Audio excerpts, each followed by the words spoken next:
آپ نے نبی کائنات کی بڑی قربت حاصل کی ہے، غلام رہے ہو، خدمت گار رہے ہو، ملازم رہے ہو، ڈیوٹیاں کرتے رہے ہو،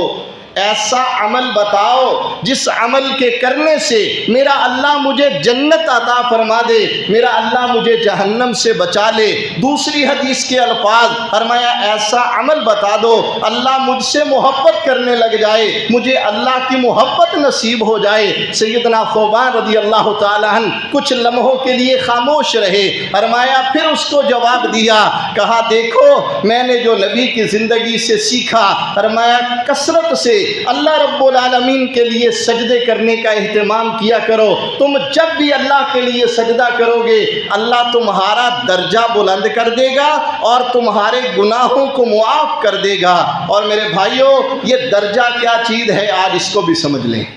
ہم سمجھتے ہیں کہ درجے سے مراد یہ ہے کہ ایک نیکی اضافی مل جائے گی، 2 نیکیاں مل جائیں گی، 4 نیکیاں مل جائیں گی۔ نبی کائنات نے فرمایا بین الدرجتین من درج الجنہ ما بین السماء والارض، فرمایا جنت کا ایک درجہ بلند ہونے کا مطلب یہ ہے کہ جس طرح دنیا سے لے کر کے آسمانوں تک کا فاصلہ ہے، جس کا ایک درجہ بلند ہوتا ہے اللہ اسے اتنی جنت میں بلندی عطا فرما لیتا ہے۔ آئنی علی نفسی کا بکثرت السجود، فرمایا ربیہ اپنے لیے لازم کر لو کہ اللہ کے لیے سجدے کثرت کے ساتھ کیا کرو، اللہ مالک الملک تمہیں میرے قریب اور جنت میں میرا ساتھ نصیب کر دے گا۔ اور میرے بھائیوں نوافل اور نفلی نماز میں، تطوع کی نماز میں، فرائض کے بعد جو نماز سب سے اللہ رب العالمین کو مقبول و محبوب ہے ان میں میری یہ سنتیں ہماری جو ہم نمازوں کے ساتھ پڑھتے ہیں، نمازوں کے ساتھ پڑھی جانے والی سنتیں جن کا آغاز ہم نے گزشتہ جمعے میں کیا۔ پیارے پیغمبر علیہ السلام نے کہا من صلی فی یوم و لیلۃ 12 رکعہ بنى اللہ لہ بیتا فی الجنہ، جو بندہ ایک دن اور رات میں 12 رکعت کا اہتمام کرتا ہے۔ 12 کون کون سی؟ نماز فجر سے پہلے والی 2 رکعت، نماز ظہر سے پہلے 4 رکعت، نماز ظہر کے بعد 2 رکعت، نماز مغرب کے بعد 2 رکعت اور نماز عشاء کے بعد 2 رکعت۔ یہ پورے دن کے اندر ملا کر کے فرائض کو الگ کر دیں یہ 12 رکعات بنتی ہیں۔ جو بندہ ان 12 رکعات کو پڑھنے کا اہتمام کرتا ہے، میرے اور آپ کے پیغمبر محمد الرسول اللہ صلی اللہ علیہ وسلم فرماتے ہیں بن اللہ لہ بیتا فی الجنہ، اللہ رب العالمین اس خوش نصیب انسان کا گھر دنیا میں ہم طلب کرتے ہیں، گھروں کی ڈھونڈتے ہیں گھروں کو، اور ایک چھوٹا سا گھر کسی کو مل جائے فخر سے بیان کرتا ہے میرا اپنا گھر ہے۔ ہوتا کیا ہے ایک کمرہ ایک برآمدے پہ مشتمل چھوٹا سا ایک گھر ہوتا ہے، ہم بڑے خوش ہوتے ہیں کہ میرے پاس اپنا گھر ہے۔ جنت کا ایک گھر میرے بھائیو رسول اللہ صلی اللہ علیہ وسلم نے فرمایا یہ کیپسول نما ایک گھر جنت کے اندر تمہیں ملے گا جس کی لمبائی چوڑائی اگر ہم ماپنا چاہیں تو 60 میلاً، کم از کم جو گھر ہے وہ 60 میل لمبا چوڑا ہوگا۔ کس کو ملتا ہے؟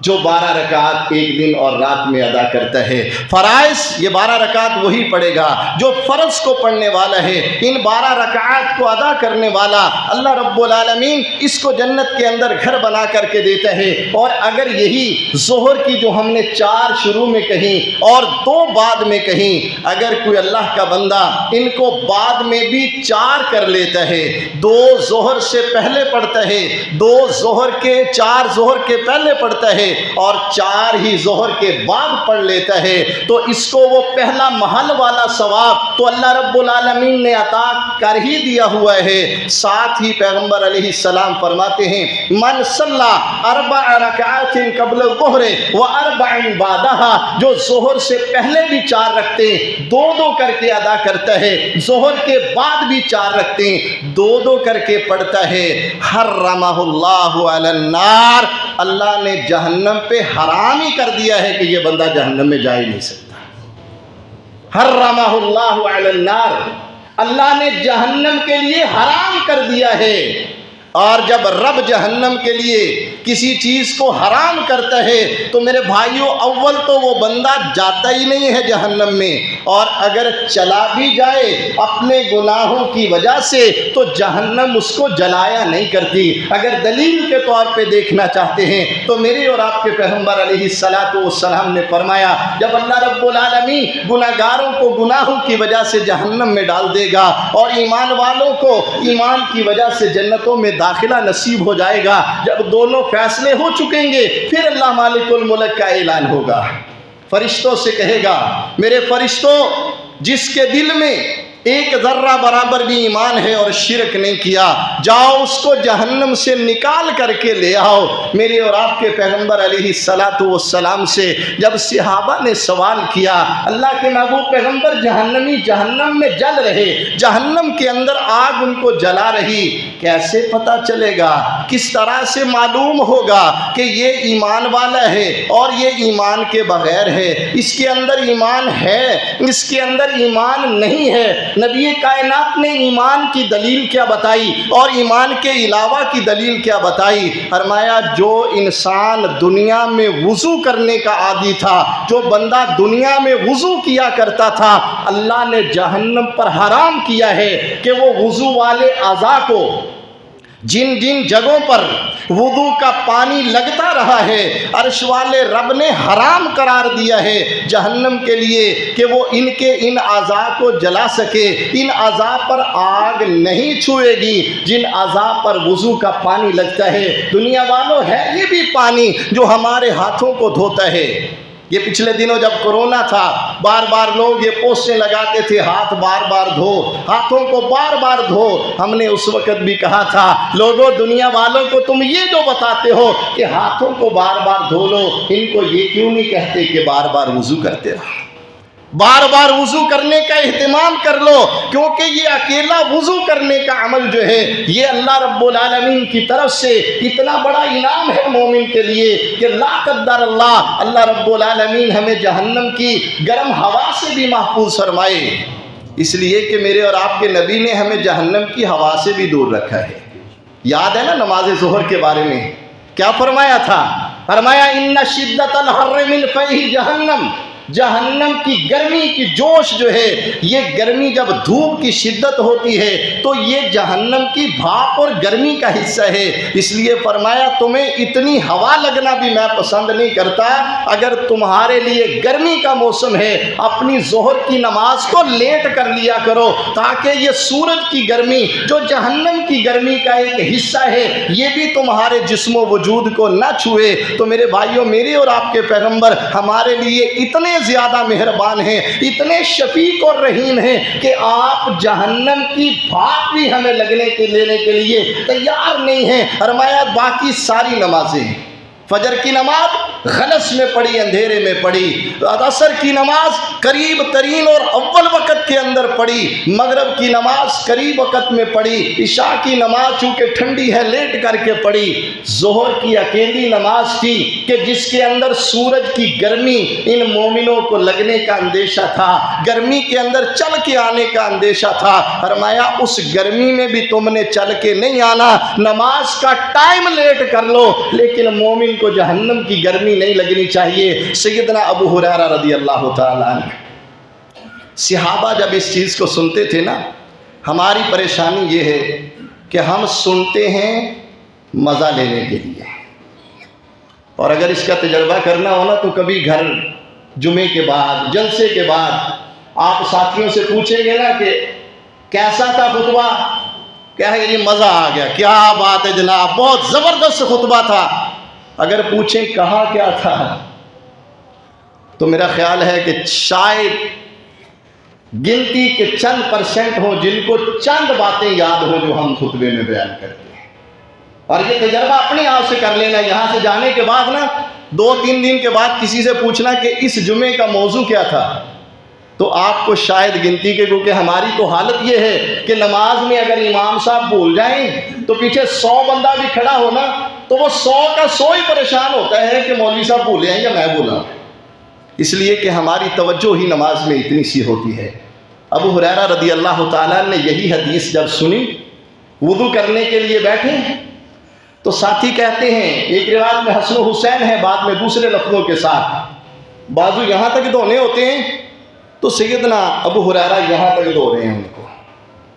پاؤں یہاں تک دھونے ہوتے ہیں، وہ گھٹنوں تک لے کے آ کے ان کو دھو رہے ہیں۔ وہ بچے تھے چھوٹے، پانچ بیٹھ کے پوچھنے لگے، چاچا جی یہ کون سا وضو ہے؟ وضو میں تو یہاں تک کونیاں دھوئی جاتی ہیں، وضو میں تو پاؤں یہاں تک دھوئے جاتے ہیں۔ فرمایا بیٹا مجھے اندازہ نہیں تھا کہ تم پاس بیٹھے ہو، شاید میں تمہاری موجودگی کی وجہ سے میں وہی کرتا جو روٹین میں کرتا ہوں، میں نے سمجھا تھا کہ مجھے کوئی نہیں دیکھ رہا۔ میں نے اپنے اور آپ کے پیغمبر محمد الرسول اللہ سے سنا ہے، من استطاع منکم ان یطیل غرتہ فلیفعل، یہ جو تمہارے ہاتھوں اور پاؤں کے جو اعضاء ہیں نا، ان اعضاء کو اللہ نے ایک دوسری فضیلت بھی عطا فرمائی ہے۔ صحابہ نے پوچھا نبی معظم صلی اللہ علیہ وسلم سے، اللہ کے نبی آپ قیامت کے دن پہچانیں گے کیسے اپنی امت کو؟ کیسے آپ کو پتا چلے گا کہ یہ میرا امتی ہے؟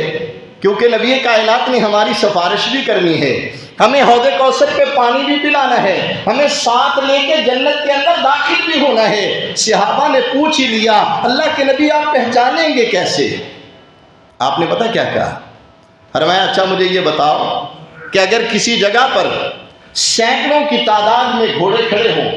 اور سارے کے سارے گھوڑے شدید ترین سیاہ ہوں، اور ایک آدمی کا گھوڑا اس کے چہرے پر بھی سفید نشان ہو، اس کے سامنے والے پاؤں پر بھی سفید نشان ہو، پیچھے والے پاؤں پر بھی سفید نشان ہو،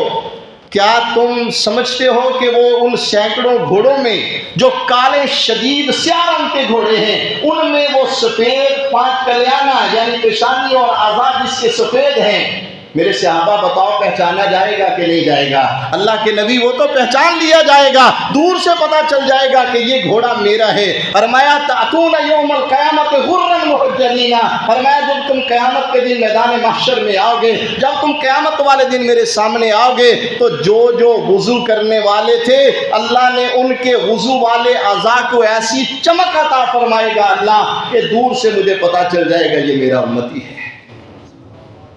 وہ یاد ہے حدیث حوض کوثر والی، جب لوگ آ رہے ہوں گے، ایک گروہ آ رہا ہوگا، سامنے دیوار آئے گی، آپ فرمائیں گے اللہم ہؤلاء اصحابی، اللہ یہ تو میرے ساتھی ہیں۔ کیسے پتہ چلے گا؟ وضو کرتے رہے تھے دنیا میں، وضو کی وجہ سے اعضاء تو چمک رہے، لیکن ساتھ ہی کچھ غلطیاں کرتے رہے کہ اس طرح نہیں کیا جیسے محمد الرسول اللہ نے بتایا تھا۔ آپ کو بتایا گیا انک لا تدری ما احدث بعدک، میرے محبوب ٹھیک آپ نے کہا، آپ کے ساتھی ہیں، آپ کے امتی ہیں، لیکن جو آپ بتا کے آئے تھے یہ اس طرح نہیں کیا کرتے تھے، یہ اپنی مرضیاں کرنے لگ گئے تھے، اپنی مرضی کے کام کرنے لگے تھے۔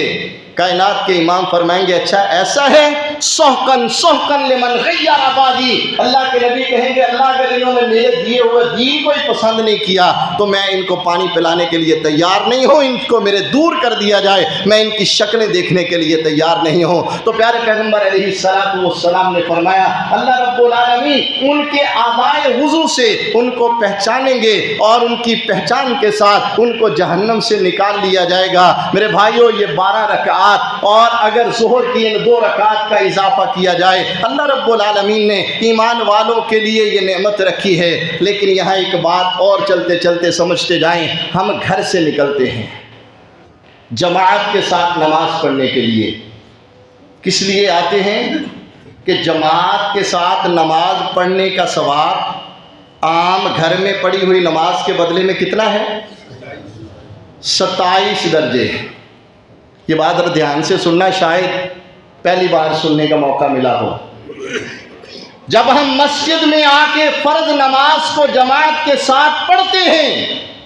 تو ایک نماز پڑھنے کا اجر و ثواب 27 نمازوں کا ملتا ہے، اور یہی مسجد میں نماز پڑھنے والا اگر سنتیں گھر میں ادا کرتا ہے تو اس کو سنتیں گھر میں ادا کرنے کا ثواب بھی 27 نمازوں کا ملتا ہے۔ یہ سلسلہ صحیحہ کی صحیح روایت ہے۔ شیخ البانی رحمۃ اللہ علیہ نے اس روایت کو صحیح کہا ہے۔ اس کے راوی صحیح مسلم کے راوی ہیں۔ امام البانی رحمۃ اللہ علیہ نے سلسلہ صحیحہ میں اس کو نقل کیا ہے۔ اسی لیے پیارے پیغمبر علیہ السلام کی ہمارے لیے تعلیم ہے کہ یہ 12 رکعات صرف پڑھنا کافی نہیں ہے۔ فرمایا اجعلوا من صلاتکم لبیوتکم، اپنی نماز جب تم ادا کر لیا کرو، فرض مسجد کے اندر پڑھ لیا کرو، اپنی نماز کا کچھ حصہ بچا کے گھروں میں بھی لے کے جایا کرو۔ لا تتخذوها قبورا، اپنے گھروں کو قبرستان نہ بناؤ، اپنے گھروں کو قبرستان نہ بناؤ۔ قبرستان کیسے بنتا ہے؟ جب گھر کے اندر نماز نہیں پڑھی جاتی، جب گھر کے اندر کوئی نماز نہیں پڑھی جاتی تو ہماری اولاد ہمیں وہی دیکھتی ہے جس پر وہ ہمیں نظر آتے ہیں۔ ہم ان کو، جو بندہ نماز میں نوافل کا مسجد میں پڑھنے کی بجائے اپنے گھر کے اندر پڑھتا ہے تو اس کے لیے اسی طرح سے ہی 27 گنا زیادہ ثواب ہے جیسے مسجد کے اندر فرائض کو ادا کرنے کا ثواب ہے۔ اس لیے اکثر حدیث کے اندر جب آپ دیکھیں گے، اماں جی فرماتی ہیں نبی معظم رات کو تہجد پڑھتے رہتے، جب فجر کی اذان کا ٹائم ہوتا آ کر کے مؤذن اطلاع دیتا اللہ کے نبی اذان کہنے کے لیے جا رہا ہوں، اذان ہوتی، آپ 2 ہلکی سی رکعات پڑھ کر کے آپ مسجد کی طرف روانہ ہو جایا کرتے۔ صحابہ بھی مسجد میں آ کر کے جو ہے وہ گھر سے نوافل اور سنتیں پڑھ کے آتے اور آ کے نماز میں شامل ہو جاتے۔ اسی لیے جب پیغمبر علیہ السلام نے اس بندے کو دیکھا جو مسجد میں آیا ہوا تھا اور آ کر کے وہ مسجد میں، صحیح بخاری کی روایت ہے، مسجد کے ایک کونے میں ادھر فرض نماز شروع ہوئی، ادھر اس نے جو ہے وہ سنتیں پڑھ رہا ہے، 2 رکعات اس نے پڑھی، نماز کے اندر شامل ہو گیا۔ پیارے پیغمبر علیہ السلام نے نماز سے سلام پھیر کر کے اس سے پوچھا، لاث بہ الناس، پہلے کہا لوگوں نے اس کو گھیر لیا کہ یہ تم نے کیا کیا، ادھر فرض ہو رہے تم سنتیں پڑھنے میں لگے رہے۔ نبی کائنات نے بعد میں اس سے صرف ایک ہی سوال کیا، یہ بتاؤ کہ جو نماز میرے ساتھ پڑھی ہے تم اس کو شمار کرتے ہو یا جو تم نے اکیلے پڑھی ہے اس کو شمار کرتے ہو؟ کون سی نماز تمہاری نظر میں نماز ہے؟ تو جب نماز فرض شروع ہو جائے سنتیں ختم، لیکن ان سنتوں کا جو خاص طور پر 12 رکعات ہیں، ان کو جس طرح فرضوں کا مسجد میں ادا کرنا اولا و افضل ہے، اسی طرح ان کو گھر میں ادا کرنا افضل ہے۔ نبی کائنات کی معظم احادیث کے اندر خاص طور پر مغرب کی بعد کی 2 رکعتیں اور عشاء کے بعد کی 2 رکعات، ان کا حدیث میں لفظ ہے جو رکعتین فی بیت ہی، مغرب کی بات ہوگی تو ساتھ لکھا ہوگا 2 رکعتیں پڑھتے تھے اپنے گھر کے اندر، عشاء کی نماز کی بات ہوگی 2 رکعتیں پڑھتے تھے اپنے گھر کے اندر۔ تو یہ نمازوں کا گھر کے اندر اہتمام کرنا، پیارے پیغمبر علیہ الصلوۃ والسلام نے یہ بھی ساتھ فرمایا۔ دکتور العریفی کہتے ہیں کہ میرے پاس ایک شخص آیا، یا انہوں نے ایک شخص کا قصہ بیان کیا، وہ کہتا ہے کہ ہمارے گھر کے اندر نہ پریشانیاں ختم نہیں ہوتی۔ یہ بات انتہائی توجہ سے سننے کی ہے۔ کہتا ہے حضرت ہمارے گھر سے پریشانیاں ختم نہیں ہوتی، ایک پریشانی ہٹتی ہے دوسری آ جاتی ہے، دوسری ہٹتی ہے تیسری آ جاتی ہے۔ اور اگر ہم سوچیں تو یقین جانیں، چونکہ ہمارا تعلق بھائیوں کے ساتھ ان معاملات میں زیادہ رہتا ہے، ساتھی باتیں سوال بھی کرتے رہتے ہیں، مشورے بھی پوچھتے رہتے ہیں، تو آج اکثر سوال یہی ہے کہ ہم پریشانیوں میں مبتلا ہیں، ایک پریشانی ختم نہیں ہوتی دوسری آ جاتی ہے۔ دکتور کہتے ہیں کہ اس نے پوچھا کہ یہ بتاؤ کہ تم سنتیں اور نوافل کہاں پڑھتے ہو؟ کہتے ہیں میں اکثر مسجد میں ہی پڑھتا ہوں، گھر کے اندر بہت کم، شاد و نادر کبھی ہوتا ہے میں گھر کے اندر نہیں پڑھتا۔ فرمایا میرا مشورہ مانو، آج سے گھر کے اندر اپنی سنتیں پڑھنا شروع کر دو، اس لیے کہ اللہ رب العالمین کے پیغمبر فرماتے ہیں ان اللہ جاعل لصلاتکم فی بیتکم خیرا، تم جب گھر میں نماز پڑھتے ہو تو اللہ کی رحمتیں تمہارے گھروں میں نازل ہوتی ہیں۔ جب تم اپنے گھروں میں سنتیں ادا کرتے ہو اللہ کی رحمتیں تمہارے گھروں کے اندر نازل ہوتی ہیں۔ اور خاص طور پر رات کی نماز، تہجد کی نماز، اس کا وقت عشاء کی نماز کی ادائیگی سے شروع ہو جاتا ہے۔ ایک ہمارے لیے بہت بڑا المیہ یہ ہے کہ لوگوں نے پتہ نہیں کہاں کہاں سے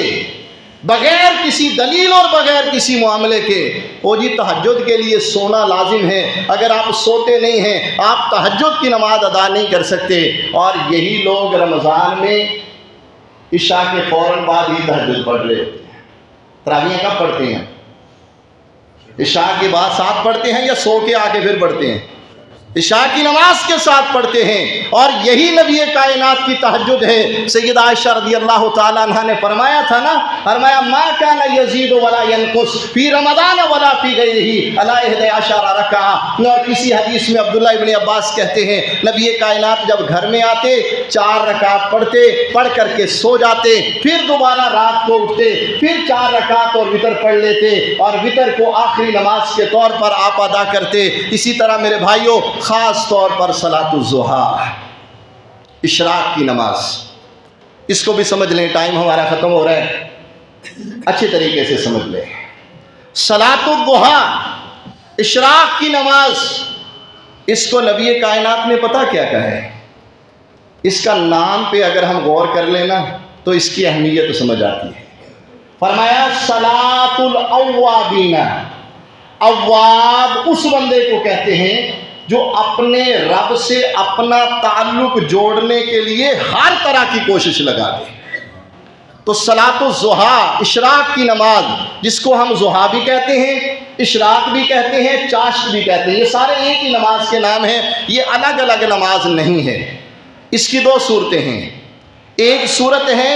من صلی الفجر فی جماعت، جو بندہ فجر کی نماز جماعت سے مسجد میں پڑھتا ہے، پھر اپنی جگہ بیٹھا رہتا ہے حتیٰ تطلع الشمس، سورج نکل آتا ہے، پھر اٹھتا ہے اور 2 رکعت نماز ادا کر لیتا ہے۔ اجر کیا ہے؟ اگر سمجھ آ جائے، اللہ کی قسم ہے، مصیبت ہماری یہ ہے کہ ہم سنتے ہیں مزہ لینے کے لیے، ہمیں سمجھ نہیں آتا۔ میں اپنی ذات کو پہلے مخاطب کرتا ہوں۔ پیارے پیغمبر علیہ السلام یہاں بیٹھے ہوئے 10 ہم ساتھی بیٹھے ہیں، اگر کو ہمیں یہ ساتھی کہے نا کہ میں تمہیں عمرہ کرواتا ہوں، اللہ کی قسم ہے ہم دن رات اس کے پیچھے پھرتے رہے کہ یار مجھے عمرہ کروا رہا ہے، میں نے عمرے کے لیے جانا ہے۔ کوئی ہمیں کہے میں تمہیں حج کرواتا ہوں، تو ساری زندگی ہم اس کا احسان نہ بھولیں جو ہمیں حج کروائے۔ اللہ رب العالمین روزانہ کہتا ہے، نبی کریم صلی اللہ علیہ وسلم فرماتے ہیں جو بندہ فجر کی نماز پڑھتا ہے جماعت کے ساتھ، پھر اپنی جگہ بیٹھا رہتا ہے حتیٰ تطلع الشمس، سورج نکل آتا ہے، یصلی رکعتین، اٹھ کے صرف 2 رکعت ادا کرتا ہے۔ پیارے پیغمبر نے کیا فرمایا؟ فرمایا کان کحجۃ وعمرۃ تامۃ تامۃ تامہ، 3 بار میرے نبی نے فرمایا اس کو مکمل حج اور عمرے کا ثواب ملتا ہے۔ اور اس کا وقت کہاں سے کہاں تک ہے؟ اس کا وقت سورج کے نکلنے کے تھوڑا ٹائم بعد، اس لیے کہ ڈیلے کرتے تاکہ سورج اچھی طرح نکل آئے، وہاں سے شروع ہوتا ہے اور ظہر کی نماز کا ٹائم ختم ہونے تک جاری رہتا ہے۔ ہمارے اکثر ساتھی جو ہے نا وہ گھومتے ٹائم ہی نہ گیا ادھر بھی کی پڑھنی ہے، وہ سمجھتے ہیں کہ شاید یہاں پر جب گھڑی کے اوپر آئے گا نا کہ چاشت کی نماز کا ٹائم ہو گیا ہے، بس وہی اس کا نماز کا ٹائم ہے، نہیں پڑھی تو گئی۔ جتنا اس کو زیادہ لیٹ کر کے پڑھا جائے اتنا افضل ہے، اس لیے کہ نبی رحمت صلی اللہ علیہ وسلم نے فرمایا تھا صلاۃ الاوابین حین ترمد الفصال، نماز اشراق و ضحیٰ کا ٹائم یہ ہے کہ جب دھوپ اتنی تیز ہو جائے کہ اونٹ کے بچے کے پاؤں جلنے لگے، پاؤں نیچے رکھے نا جانور، تو ریت کی گرمی اس کے پاؤں کو جلانے لگ جائے، تو یہ اصل ضحیٰ کی نماز کا، اشراق کی نماز کا ٹائم ہے۔ ابتدا کے اندر پڑھنا جواز کی حد تک جائز ہے، لیکن اس کو لیٹ کر کے پڑھنا دھوپ کے نکلنے کے بعد شدت گرمی کے اندر تو یہ زیادہ اولا ہے، لیکن ظہر کا وقت شروع ہونے سے پہلے آدھا گھنٹہ پہلے، پونا گھنٹہ پہلے، اور یہ کم از کم اس کی تعداد 2 رکعت ہے، اور زیادہ سے زیادہ جیسے ام ہانی رضی اللہ تعالیٰ عنہ نے فرمایا تھا کہ میں نے نبی کائنات کو اس دن جب آپ نے مکہ فتح کیا تھا، آپ نے ضحیٰ کی 8 رکعت پڑھی ہیں، بعد نے اس کو جو ہے فتح کی نماز کہا، بعد نے اس کو ضحیٰ پڑھا، تو یہ کم از کم 2 رکعت ہیں، 8 رکعت تک بھی اس کو پڑھا جا سکتا ہے۔ اور اس کا فائدہ کیا ہے؟ آپ نے اکثر دیکھا ہوگا لوگ رستے سے گزرتے ہوئے نا رستے میں گوشت کے شاپر لے کے کھڑے ہوتے ہیں کچھ لوگ، اور ماشاءاللہ وہ آج کل وہ بھی بڑے ایکسپرٹ ہو گئے ہیں۔ وہ ادھر میں نے دیکھا ہے کہ بابا جی ہیں، وہ ساتھ دم بھی فرماتے ہیں۔ وہ شاپر خریدتا ہے، اس سے بابا جی ہیں وہ منہ میں پتہ نہیں کیا پڑتے ہیں، اس کے اوپر پھونک مارتے ہیں، پھر اس بندے کے سر کے اوپر ایسے کر کے 2-4 چکر لگاتے ہیں اور اس کو پھینک دیتے ہیں۔ یہ گارنٹی ہے اس بات کی کہ آج کے دن تیرا سر سلامت ہے، اور اگر تو نے یہ گوشت نہیں دیا تو پھر سمجھ رہے کہ تیرا سر بھی خیر ہے۔ میرے اور تیرے پیغمبر نے جو طریقہ بتایا اس کو سمجھو۔ پیارے پیغمبر علیہ الصلوۃ والسلام نے فرمایا یصبح کل بنی آدم، ہر بنو آدم، آدم کا بیٹا جب صبح اٹھتا ہے اس کے جسم کے 360 جوڑ اللہ نے بنائے ہیں۔ ہم اکثر دعا دیتے ہیں نا، اللہ تمہارے جوڑ سلامت رکھے، کیونکہ جس کا ایک جوڑ خراب ہو جائے نا اس کو سمجھ آتی ہے کہ ان جوڑوں کا فائدہ کیا ہے۔ کسی کی لاقت در اللہ ٹانگ کا جوڑ خراب ہو جائے، 5-5 لاکھ روپیہ 10-10 لاکھ لگوا کے گھٹنا نیا لگاتے ہیں، اور پھر بھی ڈاکٹر کہتا ہے جی کام نہیں انہیں کرنا، بس صرف یہ ایک آرٹیفیشل ہے۔ نبی کائنات نے فرمایا تمہارے جسم کے جوڑ پر صدقہ اللہ نے رکھا ہے۔ کیسے صدقہ ادا ہوگا؟ فرمایا کسی کو نیکی کا حکم دو، صدقہ ہے، برائی سے روکو، صدقہ ہے، رستے میں جاتے ہوئے کوئی چیز پڑی ہو اس کو ہٹا دو، صدقہ ہے، کسی کو کھانا کھلانا صدقہ ہے۔ آپ تفصیل گنتے گئے۔ صحابہ کہتے اللہ کہ بھی 360 جوڑ ہیں، 360 جوڑوں کا اس طرح سے صدقہ کیسے ادا ہوگا؟ کائنات کے امام نے 100 کا آسان سا طریقہ بتایا۔ فرمایا تم ضحیٰ اور چاشت کی نماز کی 2 رکعتیں پڑھ لو، اللہ سارے جوڑوں کا صدقہ عطا کر دے گا۔ سبحان ربک رب العزت عما یصفون وسلام علی المرسلین والحمد للہ رب العالمین۔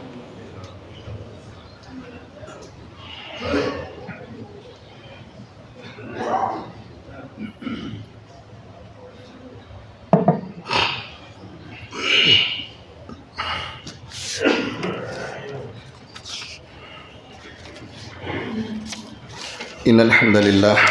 نحمده ونستعینه ونستغفره ونعوذ باللہ من شرور انفسنا ومن سیئات اعمالنا من يهده الله فلا مضل له ومن يضلل فلا هادي له واشهد ان لا اله الا الله وحده لا شريك له واشهد ان محمدا عبده ورسوله اللهم صل على محمد وعلى آل محمد كما صليت على إبراهيم وعلى آل إبراهيم إنك حميد مجيد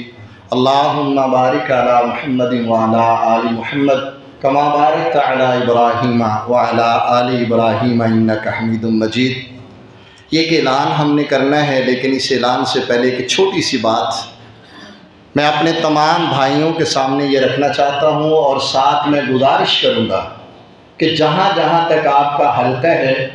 اس بات پر توجہ دیں۔ ایک بھائی نے مجھے ایک ویڈیو دکھائی، اس کے اندر ایک نوجوان ہے جو ایک پول اور کھمبے کے اوپر چڑھتا ہے اور بجلی کی دونوں تاروں کو پکڑ کے اپنے آپ کو خودکشی کرتا ہے، اپنے جسم کو ختم کرتا ہے، اپنی موت کا سبب بنتا ہے، یہ اظہار کرنے کے لیے کہ اس پارٹی سے میری بڑی محبت ہے۔ میرے بھائیو ایک بات یاد رکھو، نبی معظم صلی اللہ علیہ وسلم نے اللہ کے اس فرمان کو کہ لا تقتلوا انفسکم ان اللہ کان بکم رحیما، اپنے آپ کو ہلاک نہ کرو، اللہ تمہارے پہ بڑا مہربان ہے۔ جو رب ہمیں دوپہر کی گرمی نہیں لگنے دیتا، جو رب ہمیں ٹھنڈے پانی سے وضو نہیں کرنے دیتا، جو ہماری بیماری میں ہمیں کھڑے ہونے کا نہیں کہتا، جو ہمیں لیٹے لیٹے ہماری نماز قبول کر لیتا ہے، اس کی دی ہوئی جان کو کسی کے لیے اس طرح سے، اور نبی معظم نے فرمایا تھا جس بندے نے زہر پی کے اپنی خودکشی کی ہے، قیامت کو تو فیصلہ بعد میں ہوگا، اس کا پیالہ اس کے ہاتھ میں ہوگا، یہ بار بار زہر پیتا رہے گا اور اسی طرح سے دردوں اور تکلیفوں سے مرتا رہے گا، پھر زندہ کر دیا جائے گا، پھر زہر پیے گا، جب تک قیامت قائم نہیں ہوتی یہ سزا اس کی جاری رہے گی۔ جس نے خنجر سے اپنے آپ کو قتل کیا، پہاڑ سے گرا کے اپنے آپ کو قتل کیا، یعنی کوئی بھی سورس جو ہے اس نے اپنی ہلاکت کا استعمال کیا، تو قیامت تک تو یہ سزا پہلے اس کو ملتی رہے گی۔ کس کے ساتھ؟ کیا طریقہ؟ کون سے انداز سے تم اظہار محبت کرنا چاہتے ہو؟ ہم نے بھٹو کے بارے میں سنا تھا، اس کے لیے کچھ لوگوں نے آگ لگائی تھی اپنے آپ کو، اور آج وہ رسم دوبارہ سے شروع ہونے لگی ہے۔ خدا کے لیے یہ لوگ، وہ بادشاہ وقت نے صحابی کے بیٹے کو کہا، مسجد میں بیٹھے تھے، کہتے ہیں کچھ مانگنا ہے میرے سے تو مانگو۔ وہ کہتا ہے میں اللہ کے گھر میں بیٹھا ہوں، یہاں سے نکل لینے دو، یہاں نہ کوئی بات کرو۔ باہر نکلے، بادشاہ نے پھر بلایا، کہا مانگنا چاہتے ہو مانگو۔ کہتا اچھا یہ بتاؤ کہ دنیا کا مانگوں یا آخرت کا؟ اس نے کہا کہ دنیا دے سکتا ہوں، آخرت تو میرے ہاتھ میں ہے نہیں۔ کہتا دنیا تو میں نے اس سے نہیں مانگی کبھی جو ساری دنیا کا مالک ہے، میں نے تیرے سے مانگ کے کیا کرنا۔ اصل فکر کس کی ہے؟ آخرت کی فکر ہے۔ میرے بھائی تیری ایسی حرکت سے 2 بار تیرا نام ایک بار میڈیا میں اشتہار پہ آئے گا، نہ تجھے یہ قبر میں چھڑا سکیں گے، نہ تجھے یہ میدان محشر میں چھڑا سکیں گے۔ اس لیے لا تقتلوا انفسکم، اپنے آپ کو اس طرح کی ہلاکتوں میں نہ ڈالو۔ کوئی اپنے جسم کو کاٹ رہا ہے، کوئی جو ہے وہ اپنے آپ کو ہلاک کر رہا ہے، تو اپنے آپ کو ہلاک نہ کرو۔ تمہارا اللہ مہربان ہے، اگر اللہ کو غصہ آ گیا تو پھر وہ اس کی سزا دے گا۔ دوسری بات، آپ دیکھ رہے ہیں باہر سامان کا انتظام موجود ہے، سیلاب کی تباہ کاریاں اور اس کے ساتھ معاملات کیا ہیں، آپ بھائی میڈیا سے واقف ہیں، ہر وقت خبر رہتی ہے۔ لیکن جیسے جیسے یہ سردی کا موسم، گرمی میں آپ کو پتہ ہے کہ بندہ جہاں بھی سو جائے، جیسے بھی سو جائے، گزارا ہو جاتا ہے، لیکن سردی کا موسم، وہ میری والدہ محترمہ دعا کیا کرتی تھی اور کہا کرتی تھی بیٹے یہ گرمی جو ہے نا بہت سارے لوگوں کی پردہ پوشی ہوتی ہے، نہیں بھی قمیض پہنا تو لوگوں نے یہی سمجھنا ہے کہ شاید اس کو گرمی لگ رہی ہو، لیکن سردی میں اگر کوئی ننگا پھر رہا ہو تو سب کو نظر آتا ہے کہ اس کے پاس قمیص نہیں ہے۔ تو گرمی کو گزار لینا آسان ہے، سردی کو گزارنا مشکل ہوتا ہے۔ بھائیوں نے اللہ تعالیٰ ان کو جزائے خیر دے، یہ جو سارے جتنے بھی ساتھی ان کی خدمت کے لیے گھروں سے نکلتے ہیں، اللہ کی قسم گھر سے نکلنا بڑا مشکل کام ہے، آسان نہیں ہے۔ ہم سمجھتے ہیں لو جی یہ تو پتہ نہیں ایسے یہ اپنے گھر سے اپنے بچوں کو چھوڑ کے جانا، یہ سب بھائی ہم جانتے ہیں۔ بھائی مجھے بھی کہہ رہے تھے ہمارے ساتھ چلیں، تو میں نے گھر میں بات کی تو سب سے پہلے رونا چھوٹی بیٹی نے شروع کیا، کہتی اتنے دن کے لیے ہم نہیں برداشت کر سکتے۔ تو یہ اپنے بچوں کو چھوڑ کے جاتے ہیں، بہن بھائیوں کو، گھر بار کو، پھر ان علاقوں میں جہاں بیماریاں بھی پھیلی ہوئی ہیں، جہاں کے حالات بھی خطرناک ہیں، لیکن ایک جذبہ لے کے جاتے ہیں دل کے اندر کہ ان کی خدمت کریں گے، اللہ رب العالمین ہمارے لیے آسانیاں کر دے گا۔ تو یہ بھائی اپنا وقت بھی دیتے ہیں، محنت بھی دیتے ہیں، مشقت برداشت کرتے ہیں، تو ان کے ساتھ بھرپور طریقے سے تعاون کیا جائے۔ کہتے ہیں جی فی بستر تقریباً 2000 روپیہ، اور راشن جو ہے وہ ایک گھر کا 5000 کا بنتا ہے۔ 300 خاندانوں کا انہوں نے بندوبست کیا ہے، لیکن تقریباً 2 لاکھ روپے کی رقم ابھی واجب الادا ہے۔ تو بھائی کوشش کریں اللہ رب العالمین کی توفیق سے کہ اس کو پورا کیا جائے، تاکہ یہ بھائی اس قافلے کو لے کے روانہ ہوں اور جہاں یہ پہنچیں اس کے ساتھ اللہ رب العالمین ہمیں بھی اجر و ثواب میں شامل فرمائے۔ سبحانک